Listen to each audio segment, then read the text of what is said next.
Good morning. Today we look at 1 Timothy chapter 3.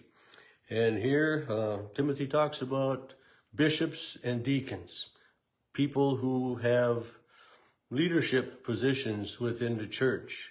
And I guess it said in the introduction, I think I mentioned that that Paul talks about these two positions there really weren't guidelines for bishops and deacons. And in some churches today, we have, a bishop is someone who oversees a lot of churches or different things. There are different titles, but regardless, doesn't make any difference what our titles of our leaders are. But our leaders need to have some good characteristics. And he starts, this saying is sure. There is no doubt about this. These things need to happen. Whoever aspires to be the office of bishop desires a noble calling, a noble task. And there's, it isn't always for the weak of heart and the weak of mind. Just to take on a position of leadership, it's not an easy thing to do always. Many people, I've talked to different people about different positions. Oh, I'm not smart enough to do that. I don't know enough to do that. And to have someone that's humble in a leadership position is really important too. Because you have somebody that, they think they know it all, or it's my way or the highway.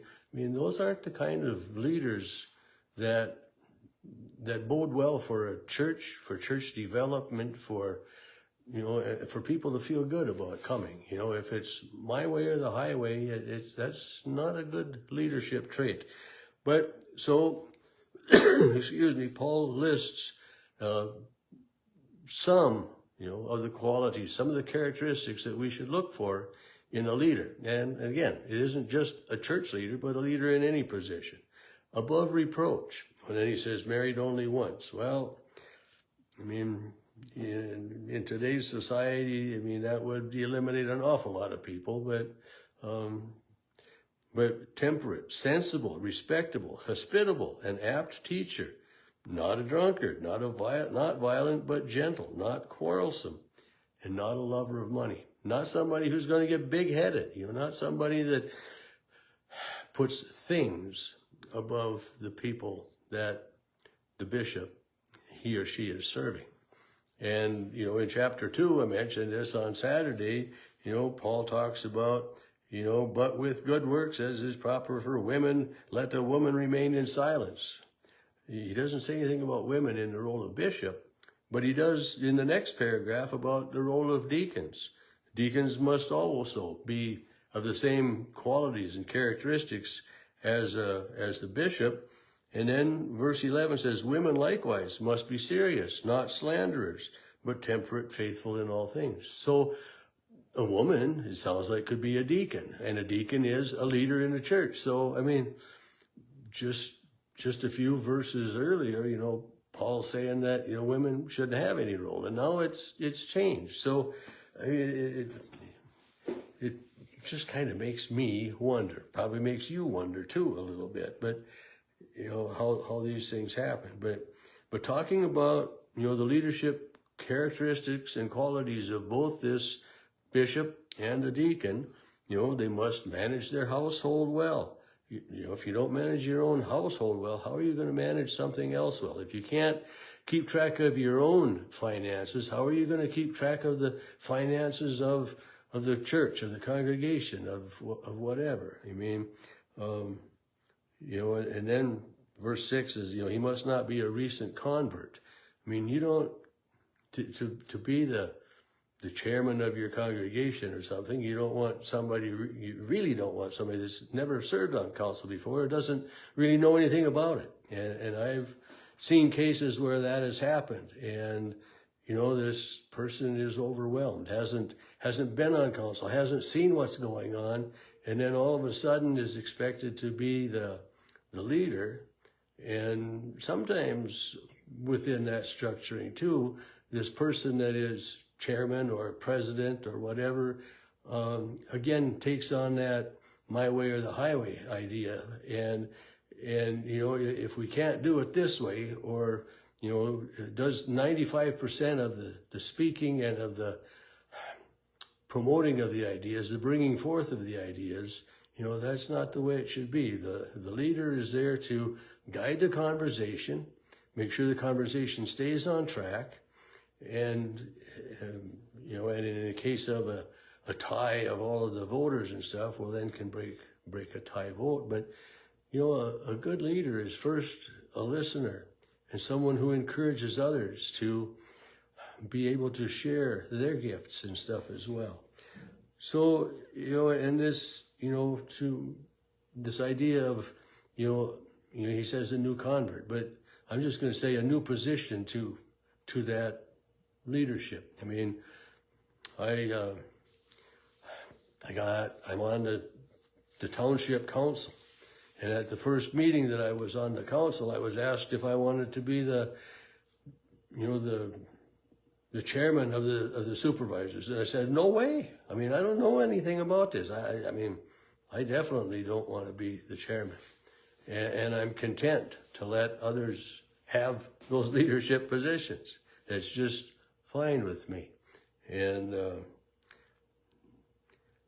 then the last thing, in this kind of first paragraph about the bishops, Paul says, moreover, the bishop must be well thought of by outsiders so that he might not fall into disgrace or the snare of the devil.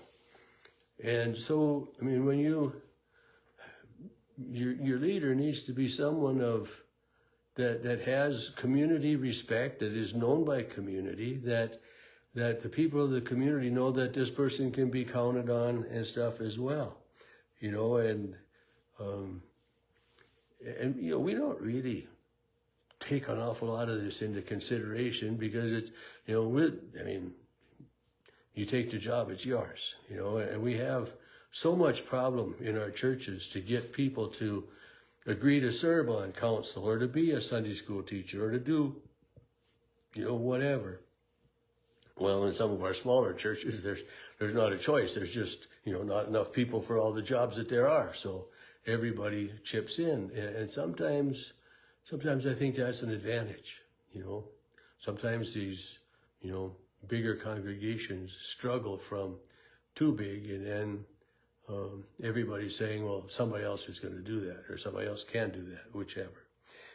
But so Paul is giving us a good foundation for the qualities that we should look for in the people in our leadership, within our congregation, within our community.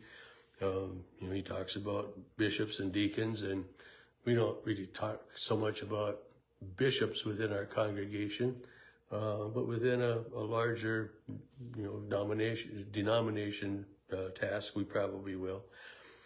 But it's just to remember that our leaders need to be people that we can respect and trust, and people that we know that have the best interest of our congregations and our peoples in their hearts and minds.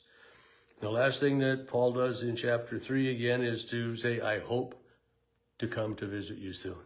This is my hope, my dream, that I can again come and visit you. But I'm writing these instructions so that you know that I think about you. You know that I care about you. And in today's world, we don't send letters so much anymore. We don't even send emails so much anymore, but it's texts and tweets and Twitters and those kinds of things. I can text, but tweeting and Twittering I don't do. But, those little things are reminders of the other people's importance to us. A phone call, and, you make a phone call, the other person doesn't answer, you leave a voicemail. And to remind that person that you're in our thoughts, you're in my prayers, you're important to me. And so this last bit of chapter 3, Paul is reminding the people that they are important, that he cares about them